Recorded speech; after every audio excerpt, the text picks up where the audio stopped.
আজকে দেখাবো আমি পুল আপস কি করে অ্যাকচুয়ালি মারতে হয়। অনেকে মারো যেভাবে আমি দেখাচ্ছি একবার, এই ধরে না এরকম সোজা এরকম করে উঠতে চাও, বাট তোমাদের বডি দেখবে প্রপার ভাবে উঠতে চায় না, ঠিক আছে, যার জন্য তোমাদের হয় না।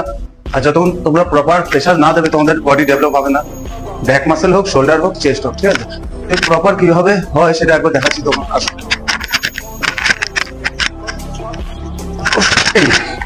ওকে, এই করে তোমরা বডিটাকে যত পারবে আর্চ করবে পিছনের দিক, এই রাইট, এবার আর্চ করে এবার পিছনের দিক, এই 1, এই 2, পিছনের দিকে 3, 4, 5, 6, বুঝা না? এইভাবে যদি তোমরা মারতে পারো আশা করি এরকম ব্যাক, ঠিক আছে।